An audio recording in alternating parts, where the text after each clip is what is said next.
কোমরে হাত দিয়ে দাঁড়িয়েছিলেন তিনি। চারপাশে উত্তেজনা, গ্যালারিতে হাজার হাজার সমর্থকের চিৎকার, অথচ তার মুখে কোনো উচ্ছ্বাস নেই। রেফারি আদিত্য পুরকায়স্থ শেষ বাঁশি বাজাতেই একটা দীর্ঘ নিঃশ্বাস ফেললেন অস্কার ব্রুজো।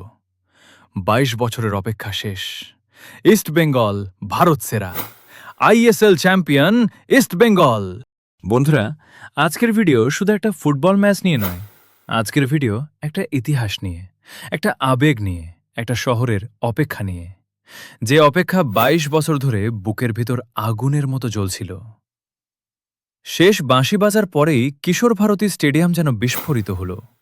গ্যালারিতে তখন একটাই শব্দ, ইস্ট বেঙ্গল, ইস্ট বেঙ্গল, ইস্ট বেঙ্গল। অ্যান্টন সোজবার্গ পাগলের মতো মাঠে দৌড়াতে শুরু করলেন। মিগুয়েল ঘাসে মুখ গুজে শুয়ে পড়লেন। কারো চোখে জল, কেউ জড়িয়ে ধরছেন সতীর্থকে।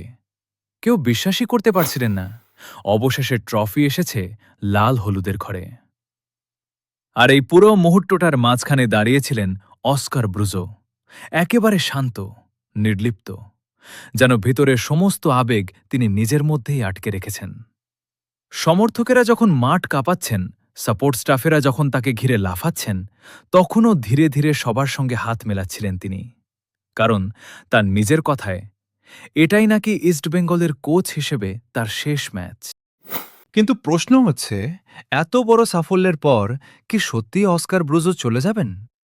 ক্লাব সূত্রে খবর, তাঁকে রেখে দেওয়ার জন্য মরিয়া চেষ্টা শুরু হয়েছে ইতিমধ্যেই। ২২ বছরের অপেক্ষা, এটা নেহাত কোনো সাধারণ সংখ্যা নয়। আর মজার বিষয় হল, কিছুদিন আগেই ২২ বছর পর প্রিমিয়ার লিগ জিতেছে আর্সেনাল। ইস্টবেঙ্গলও যেন একই গল্প লিখল ভারতীয় ফুটবলে। বারবার কাছে গিয়েও ট্রফি হাতছাড়া হয়েছে।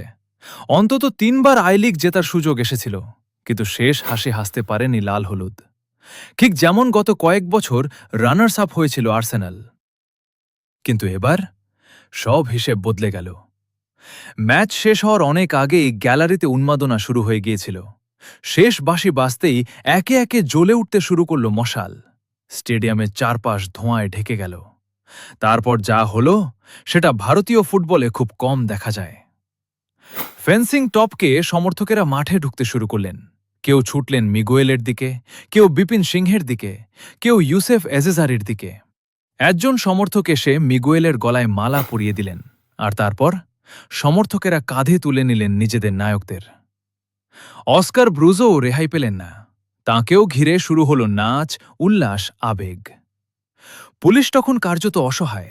বারবার ঘোষণা করা হচ্ছিল, মাঠ খালি করুন, কিন্তু কে শোনে কার কথা? এত বছরের অপেক্ষার পর কেউ স্টেডিয়াম ছেড়ে যেতে রাজি নন। শেষ পর্যন্ত পরিস্থিতি সামলাতে সমর্থকদের মাঠের এক কোণে নিয়ে যাওয়া হয়। নিরাপত্তারক্ষীরা দড়ি দিয়ে আলাদা জায়গা তৈরি করেন, কিন্তু তাতেও কাজ হয়নি, কারণ পুরো ভিড়টাই তখন পুরস্কার বিতরণীর মঞ্চের সামনে। শেষমেশ সিদ্ধান্ত বদলানো হল, মাঠে নয়, ভিভিআইপি বক্সের সামনে গ্যালারিতেই ট্রফি দেওয়া হবে ইস্ট বেঙ্গলকে। এর মধ্যেই বিশেষ চ্যাম্পিয়ন্স জার্সি পরে হাজির হয়ে গিয়েছিলেন সাউল ক্রেসপোরা। জার্সির পিছনে লেখা চ্যাম্পিয়ন্স, আর সামনে ছিলাম, আছি, থাকব। এই একটা লাইন যেন পুরো ইস্ট বেঙ্গল আবেগকে ব্যাখ্যা করে দেয়। প্রায় ১ ঘন্টা অপেক্ষার পর অবশেষে এলো সেই মুহূর্ত। ফেডারেশন সভাপতি কল্যাণ চৌবে ট্রফি নিয়ে এগিয়ে এলেন, আর মোহাম্মদ রশিদের হাতে ট্রফি উঠতেই স্টেডিয়াম যেন আবার বিস্ফোরিত হল। এক এক করে সব ফুটবলার ট্রফি হাতে উল্লাস করলেন। কেউ চিৎকার করলেন, কেউ কাঁদলেন, কেউ শুধু আকাশের দিকে তাকিয়ে। এই জয় শুধু একটা ক্লাবের নয়, এই জয় একটা প্রজন্মের, যারা ছোটবেলা থেকে শুনেছে একদিন আবার ফিরবে ইস্টবেঙ্গল। আজ সেই দিন সত্যি হল। ম্যাচের পর শুভেচ্ছা জানিয়েছেন শুভেন্দু অধিকারীও। তিনি সমাজ মাধ্যমে লেখেন, ঐতিহাসিক জয়, ইস্টবেঙ্গল এফসিসিকে আইএসএল চ্যাম্পিয়ন হওয়ার জন্য আন্তরিক শুভেচ্ছা ও অভিনন্দন। তিনি আরও বলেন, ফুটবল মানেই বাংলা, আর বাংলা মানেই ফুটবল। একই সঙ্গে মোহনবাগানকেও অভিনন্দন জানান তিনি, কারণ সমান পয়েন্ট নিয়েও গোল পার্থক্যের কারণে দ্বিতীয় স্থানে শেষ করেছে সবুজ মেরুন। ২২ বছর পর আবার ভারত সেরা লাল হলুদ, আর এই গল্প বাংলা ফুটবলের ইতিহাসে চিরকাল লেখা থাকবে। ভিডিওটা ভালো লাগলে লাইক করুন, শেয়ার করুন আর অবশ্যই চ্যানেলটি সাবস্ক্রাইব করতে ভুলবেন না। কারণ বাংলা ফুটবলের এমন আবেগ, এমন ইতিহাস আমরা আপনাদের সামনে নিয়েই আসব। জয় ইস্ট বেঙ্গল।